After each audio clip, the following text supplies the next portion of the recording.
Hi, it's Tony here again with you, and today I want to make the mirror our new best friend. So, when was the last time you looked in a mirror and reflected upon who you see looking back at you? Pun intended, by the way. So, who are you now? Who were you then?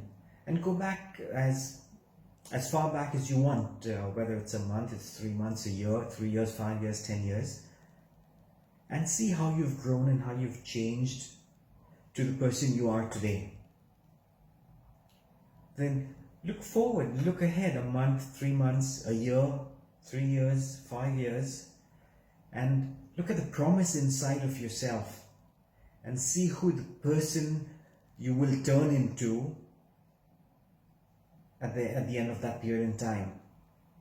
And when was the last time you looked yourself in the eye and connected the dots to events and to people? Your family, your friends, your teachers, colleagues, everyone who helped shape you, who picked you up when you stumbled and fell, everyone you've learned life lessons from, who encouraged you to get up and get going and keep pushing forward, especially when failure has been a bitter pill to swallow. And everyone who has celebrated your successes along with you too. When did you last look yourself in the eye and recall the trials and the tribulations that you've had to overcome? Decisions that you've made that you still have to live with, and some decisions that have put stars in your eyes. What about challenges and accomplishments that gave you a sense of pride and filled you with the appreciation of the person that you are today? When did you last do that? When did you connect the dots of your past? When you do, you'll reach a pretty good appreciation of who you are today and of the people and the events who helped shape your character, your personality, your life. The wisdom and the insights you've gained from your life experiences, and the experiences that you will continue to build and build upon. When was the last time you looked yourself in the eye and said, "You're awesome, I love you"? That's not being narcissistic. Self-love is not narcissistic at all. In fact, self-love is vital to our healthy existence, more so in times like this. Self-love and self-appreciation is lacking in most of us. We just don't give ourselves enough. And why? Why not? Why shouldn't we? So here's an exercise that I'd encourage you to turn into a daily discipline and see how life unfolds when you do it. So this is what you do.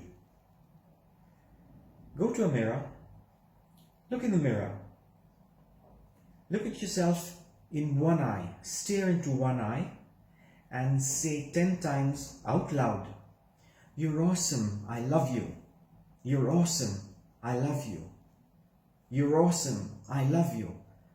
10 times out loud. And when you're done, do the same with the other eye. Now you might find it odd or even amusing, as I found it when I first began this exercise. But do it anyway. Do it anyway. And when you've done this exercise on a daily basis for at least a week, remember to keep connecting the dots and see how life has changed for you. Share your feedback with me. Right? It's important. Keep connecting the dots.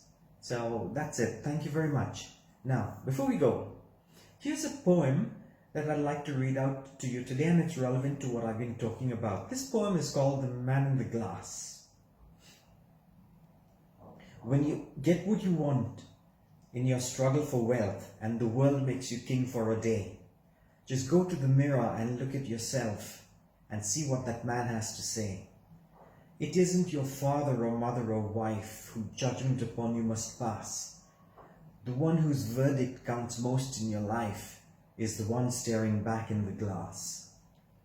He's the one you must satisfy above all the rest, for he's with you till the very end, and you've passed your most difficult test if the man in the glass is your friend.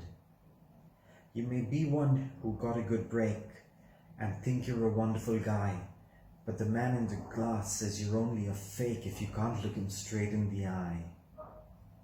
You may fool the whole world down the pathway of years and get pats on the back as you pass, but your final reward will be heartache and tears